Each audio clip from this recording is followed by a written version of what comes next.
Hello everyone. So this week we'll read the chapter Alexia. Alexia. I was like, I have this new guy for a teacher. That's so cool. Mr. Terupt was nice.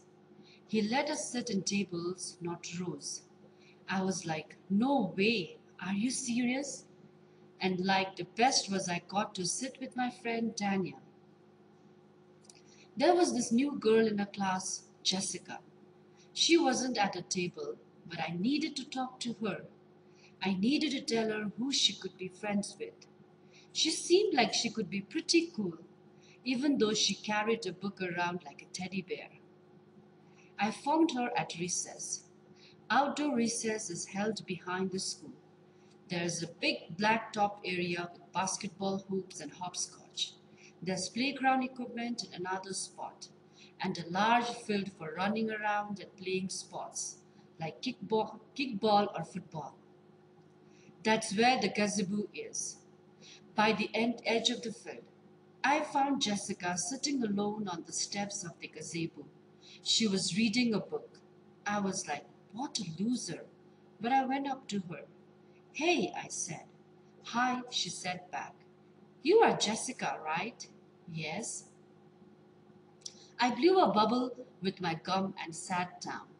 I am Alexia, I said. My friends call me Lexi. I found the compact mirror in my purse and checked my rock star purple lip gloss. Then I was like, where would you come from? We moved from California, the new girl said. I used to live in California too. I started playing with the stones that lay under my feet. It's always been easier for me to lie when I don't have to look at the person's eyes. We've moved because, like, my dad got sick and needed the doctors here. I'm sorry, Jessica said. She started playing with the stones now, too. Listen, I said, like you are new here, so let me help you out a little. If you want, that is. I snapped my gum. Sure, okay. I stopped playing with the stones and scooted closer to her. Want a piece of gum? No thanks, she said. Of course not, little Miss Perfect. I put the gum back in my purse. That girl, I said, pointing to Daniel across the playground. You can't miss her. She is the fat one. I laughed, but Jessica didn't. That's Daniel. Watch out for her. She is like somebody you don't want to be friends with. But don't you sit with her in class? I thought you were friends. I wasn't expecting this. Usually girls just listen and follow along. I blew a bubble and snapped my gum again. Yeah, she used to be cool, but like she's been saying stuff about you, calling you Miss Goody Two Shoes and a snotty bookworm. Jessica seemed surprised. Oh, okay, thanks for letting me know, she said.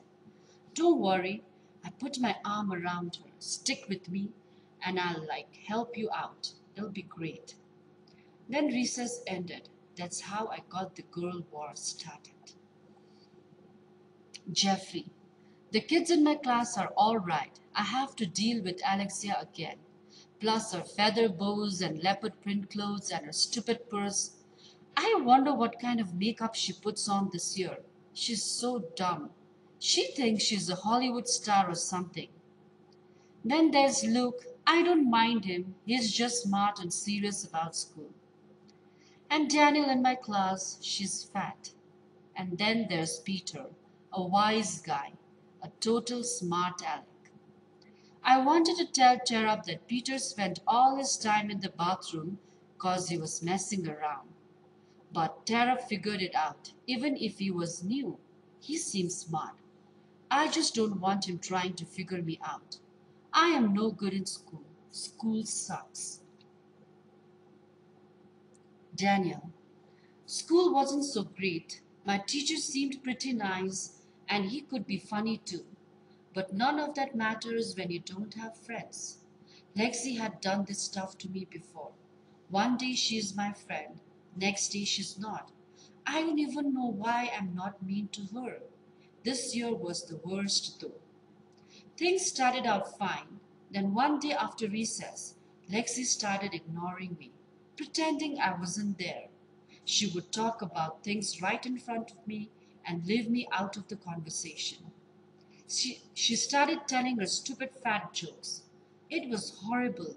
I cried at home a lot. I'm a little heavy, well, bigger, I guess. I don't like saying I'm fat. I don't know why I am. I watch what I eat, and I don't have any more than the other girls at lunch. Mom says I'll grow into my body. She's not fat. Neither is my brother Charlie, or grandma, or grandpa, or dad. Grandma says you've got to have some meat on your bones, girl. Yeah, Grandma, I think so. Someone like Lexi can tell fat jokes about me. I don't say anything though. Grandma doesn't get it. Only Mom understands. And I feel a little better when she reassures me that I'll thin out as I grow. She also tells me that there must be a reason I'm having to deal with this. It's making you a better person, she says, and someday this experience will help you. That's all great, but I wish I could grow into my body now. We live on a farm. My mom grew up here. My grandma and grandpa live in their own house next to ours. They help us run the farm. So my grandma's around a lot, and she wanted to know what was wrong with me, why I was crying. Anytime I mentioned Lexi, she would get all mad. I'm going into that school and fix that girl, she would say. No, Grandma, why are you even still friends with her? She doesn't know how to treat people well, especially a friend. It's not her fault, Grandma. It's the new girl's fault, I said, sticking up for Lexi the way I always do. A new girl that I can't stand. If you keep telling yourself that, it won't ever get better, Grandma said. She is a tough woman. The only time I've got friends is when I'm in Lexi's group. Nobody wants to be friends with the fat kid. I don't know what to do. Grandma said a prayer with me that night. We knelt by bed. Dear God, please give Daniel the strength to stand up to these mean girls in school, or do what you can to teach Alexia a lesson. If you made her fat, that would be all right by me. I elbowed Grandma. Oh, okay, she said. I just ask that you provide Daniel with some comfort and direction during these tough times. We pray for the good weather to hold up and for the farm. Amen. Anna. I didn't say much in school and I never raised my hand. That would have been an easy way for people to notice me. And I didn't want to be noticed. People can be real mean. That's something Mom warned me about. And my mom knows, trust me. I didn't have any close friends and I wasn't looking for any. Mom was my best friend. Not getting noticed was never a problem for me before. I was always quiet and I behaved, so the teachers left me alone. I kept my head down and looked at the floor a lot, but I am a good observer. Mrs. Williams, our principal, winks whenever there's some big surprise coming. It's something I noticed a few years ago. If you keep quiet, you have time to look and listen and take things in. At the beginning of the year, the first thing you pay attention to is the classroom. We had a nice room, a big one. There was a whole wall of windows opposite the door. Mr. Terupt's desk was in the corner by those windows. The students' desks were arranged in 5 tables of 4. So right away I knew we had a teacher who was into teamwork and who probably didn't mind a little talking otherwise. We would have been in old-fashioned rows. The front of the room had the blackboard and the back wall had a whiteboard. The last side of the room had all our cabinets and a sink, plus a drinking fountain. Most of the room was carpeted, except for the side by the sink and fountain. Our door was next to the fountain. The other thing, The bigger thing you pay attention to in the beginning is your teacher, especially if he is new like Mr. Terupt. Right away, I could tell that he was a reader because there were books everywhere in our room. Mom liked that when I told her. Mom's a library assistant in another school. It's a good job. She has the same schedule I do, and it allows her to take some classes at night.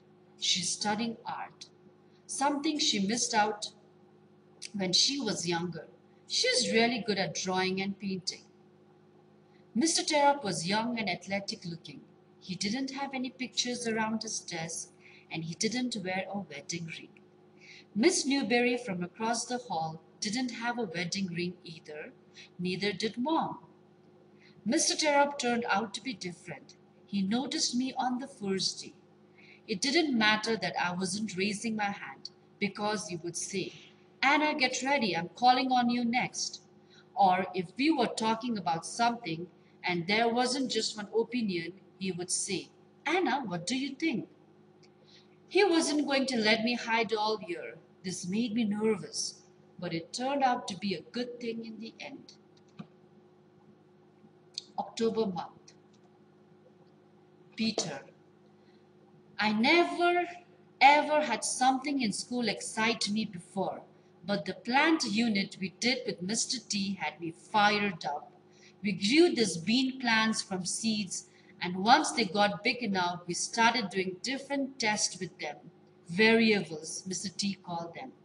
First, we stuffed the plants in boxes with just a little tiny hole in the side, and we waited to see what the plants would do after a few days in the dark. Anna had a meltdown about it. "I don't want to put mine in a box," she cried. Mr. T had to take her out in the hall to calm her down. I was kind of shocked. Usually she doesn't say anything. What a weirdo, I thought.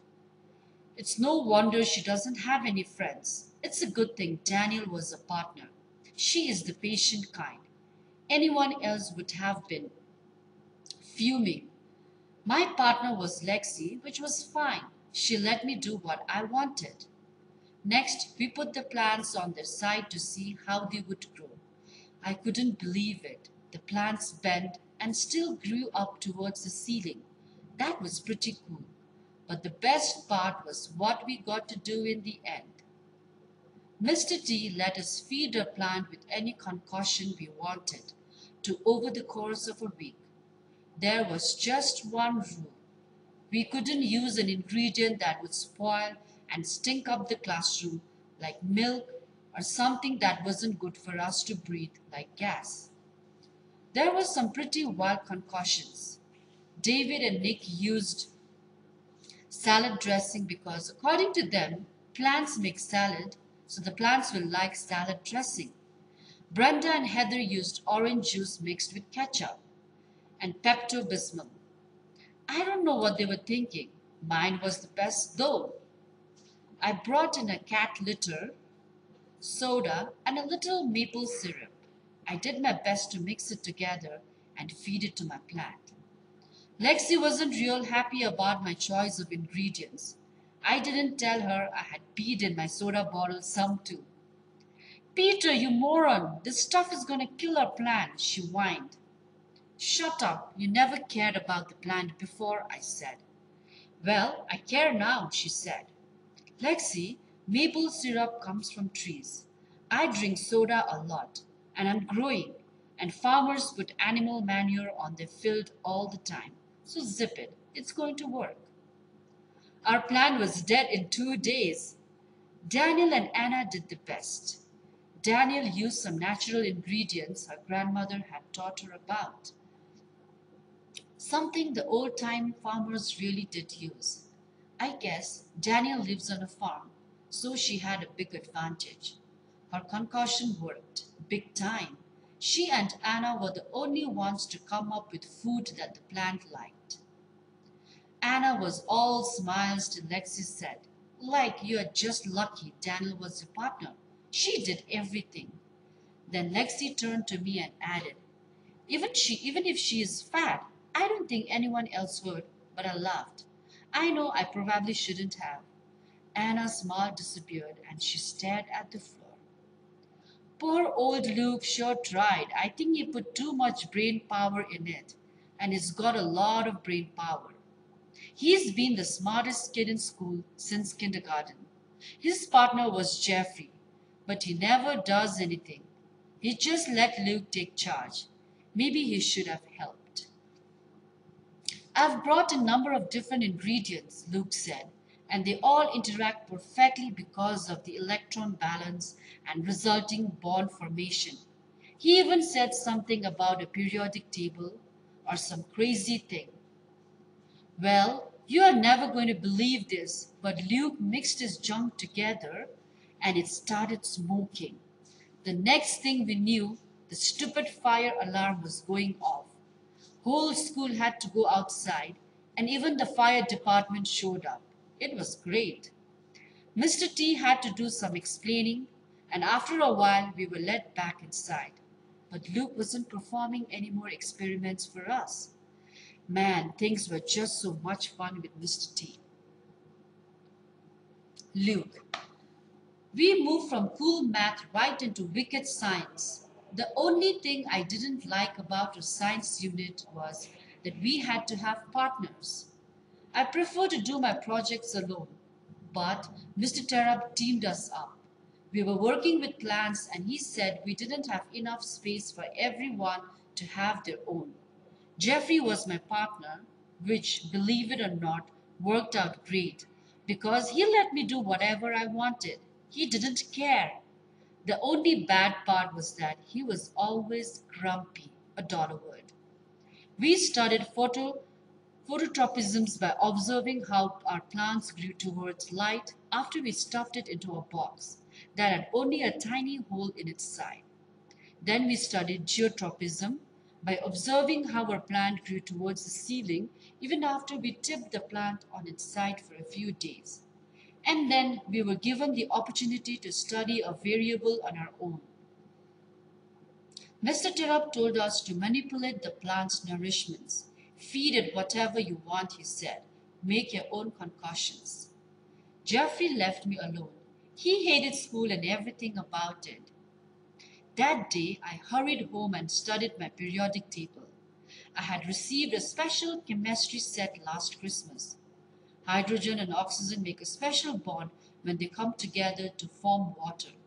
So I figured I should try to recreate that special bond with whatever molecular, that is a dollar word, ingredient I chose.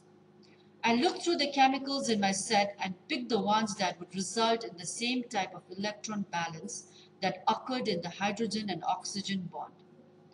I took my ingredients to school and got ready to measure and mix.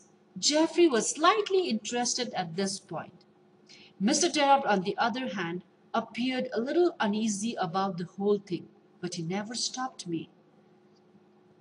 Luke, sometimes when you mix chemicals, it can cause a reaction, which then explodes, a dollar word. I know, I said. Maybe we shouldn't mix this in the classroom without knowing what's going to happen, he said. It might not be safe. All these potions came from my chemistry set at home. My mom saw it. It's safe, I said, trying my best to convince Mr. Terupt. I didn't tell Mom or Mr. Terupt about the few ingredients I got from Dad's garage. I knew it would work. Hey guys, come and look at all the stuff Luke's mixing together, Chris yelled. I felt everyone gather behind me as I began mixing my substances together in a bowl. But before I could feed my plant, something happened. First, the bowl started feeling warmer, then hot. The portion turned dark green, then gray. It started bubbling.